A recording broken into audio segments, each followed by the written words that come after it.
this session, we're going to focus on a movement called a hip hinge, or it's often called a deadlift, which are not really great names and not very informative. What I mean to focus on, why we're focusing on this, in our last few episodes, we talked about bending down to sit and or squat and or pick up things. And what happens if you have to bend deeper, then your body parts allow you, meaning your joints cause pain. You have pain when you bend past a certain level, specifically your knees, but it could be your hips and your ankles as well. What can you do? We can only bend so deep, but you still have to pick things up specifically. That's where this movement comes in really quite handy. And we're going to focus on maintaining a small arch to your lower back, just like the arch you have to your neck. Because one thing you want to be aware of is that when you're picking things up, you're trying to not allow your lower back to round, so you're not going to bring your tailbone forward or keep going forward as you try to pick things up.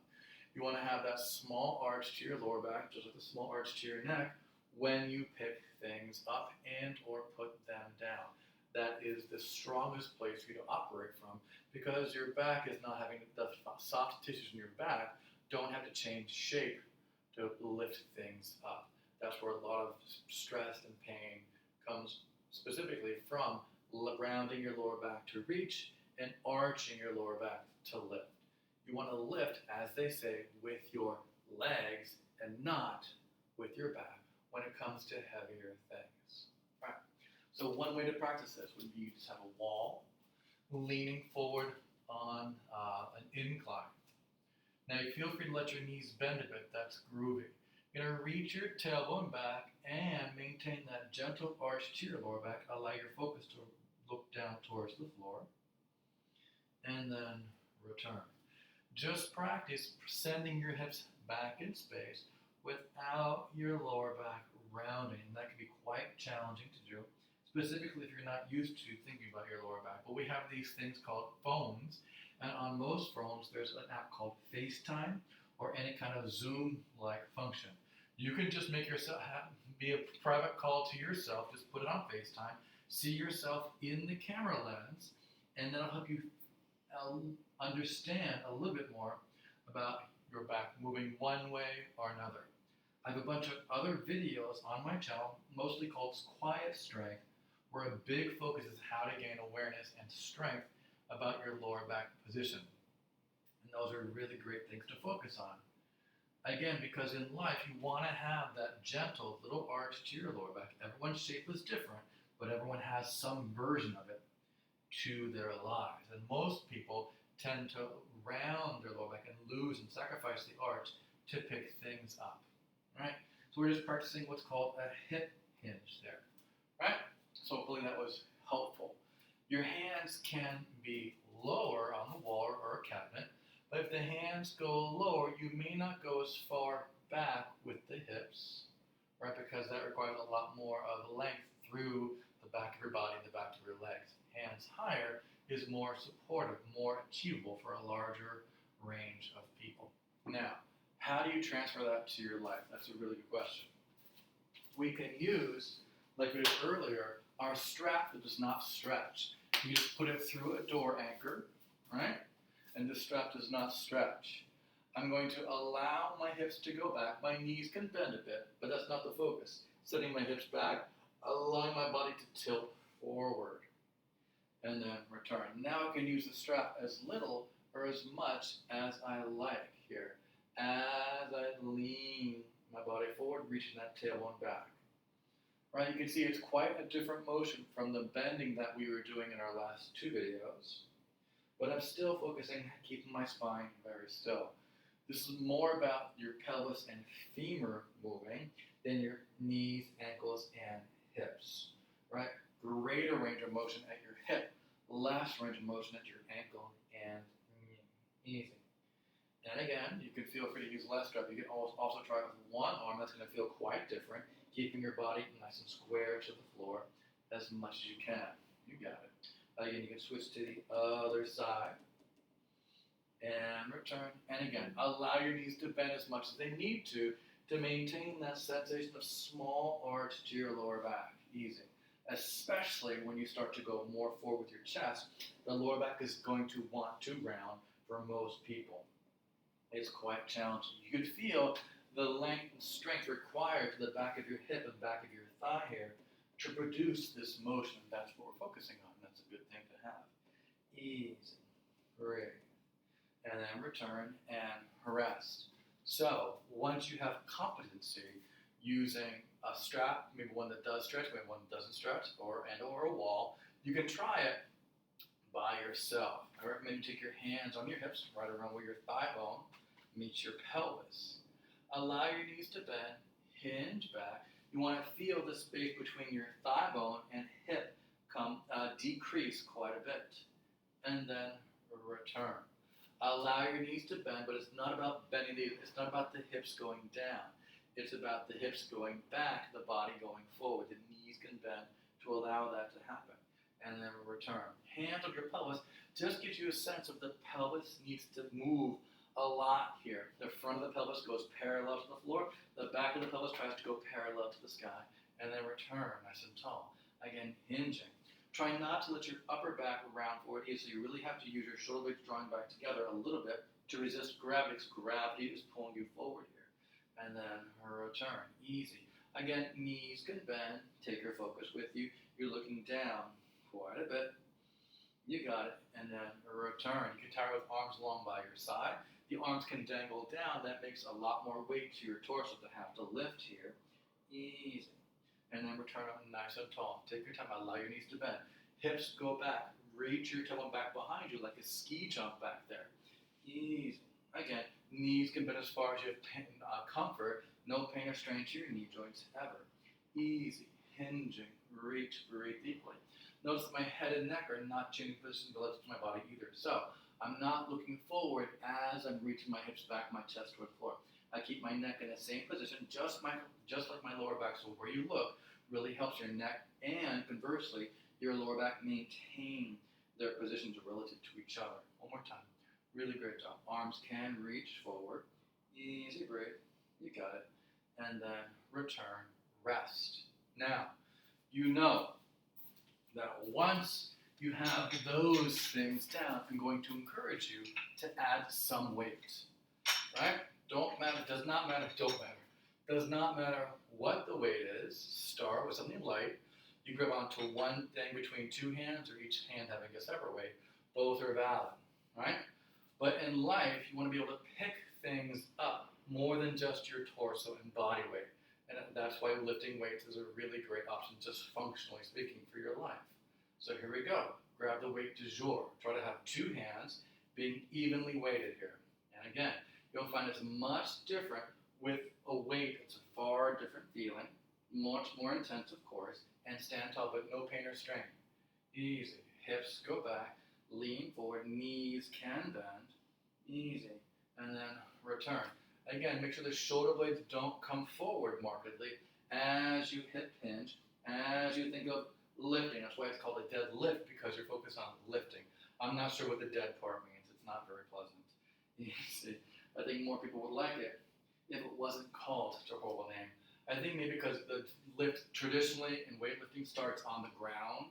You don't start from standing, right? You bend down to reach, then you start the exercise.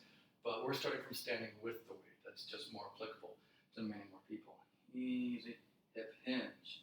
And again, we got 5 more going. Notice my focus goes with me. My shoulders don't come forward. I feel my scapula drawing together markedly the whole time. Easy, formal. Again, hinge. Reach that tailbone back. My hips sink back quite a bit.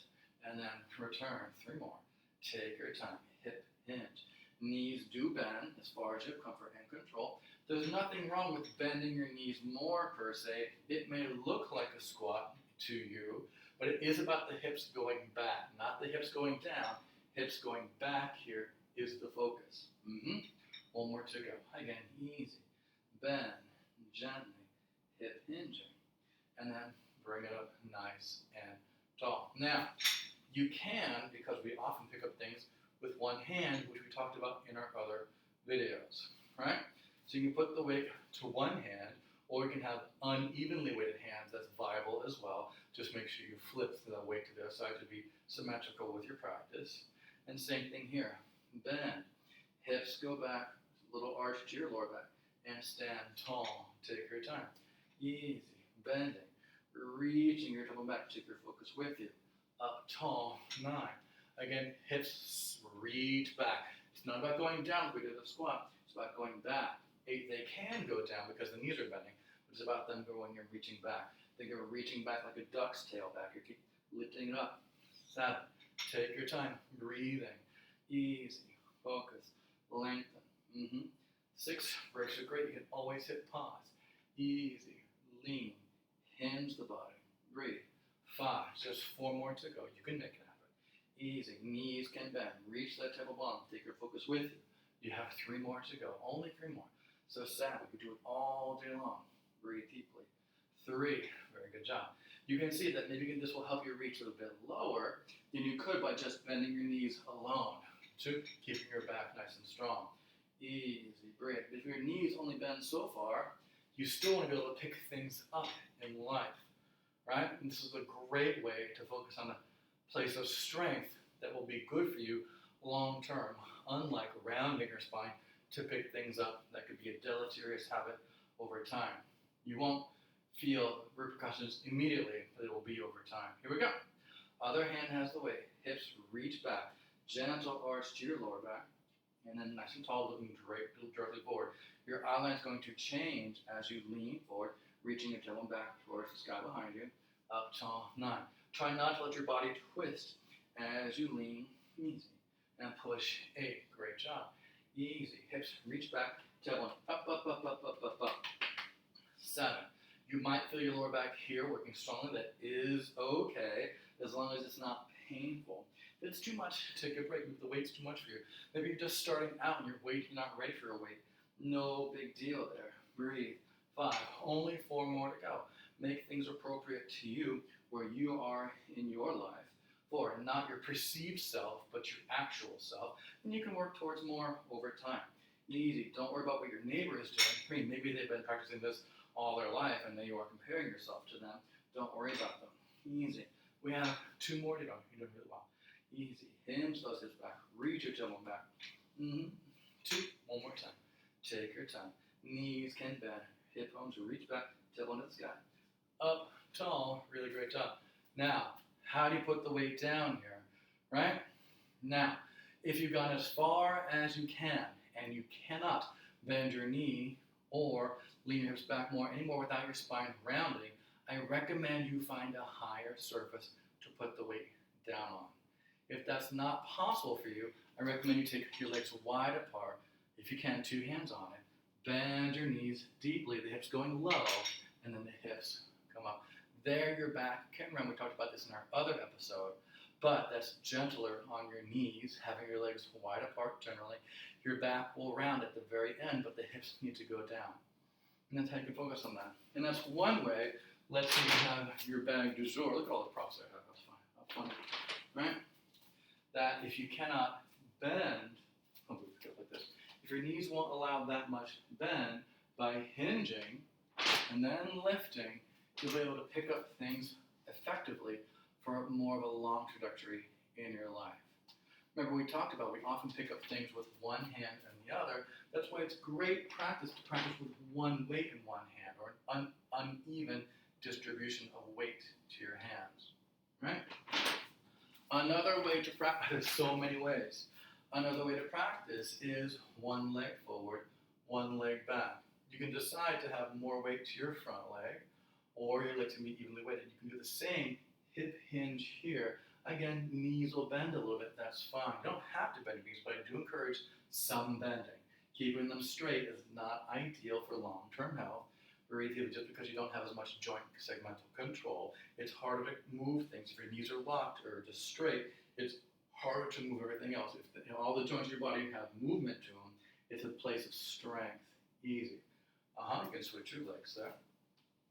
Again, knees can bend, hips sit back, easy. And this is something we often find a place in life, right? One leg forward, one leg back. We're rarely in like a setup position of legs parallel, square, ready to go. Often we're just living life. So it's important to practice staggered stances for that reason. Let's do one more here. Easy, breathe. And of course, we practice that with one weight in one hand or the other. Now you can also choose to have less weight on the backside foot. You would just do your hip hinge here. Again, it's not a squat, it's a hip hinge. And you feel much more strongly on that stand or leg that's forward. That's okay. Things to watch out for is make sure the hip does not sink out or twist as you go down. You want to do the same practice, the knee going forward, body going forward, hips going back, little arch to your lower back. Great job. One more time there. Easy.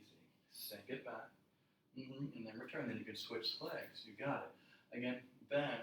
Reach your tailbone back. Take your time. And then return. Easy.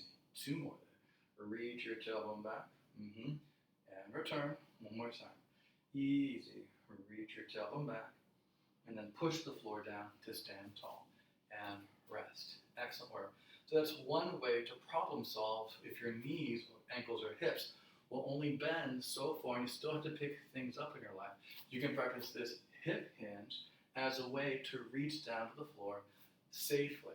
It'll help you have a longer, healthful practice that will be a good thing to do for long-term health and well-being. I kept saying long-term, though, trying to think of the word, didn't work out though. But you know what I'm trying to say, that if you want to have a long life of movement, practicing movements that will strengthen that are great, and being mindful what movements you're doing can really make your non-exercise life much happier and carefree. I hope you enjoyed that. If you would like more videos like this of me doing repetitions with you, if you find that beneficial, just let me know in the comment section below. I hope you enjoyed that regardless. My name is Eric. This is Nucleus Strength. I look forward to getting stronger with you in the future. Yours in good health. Take care.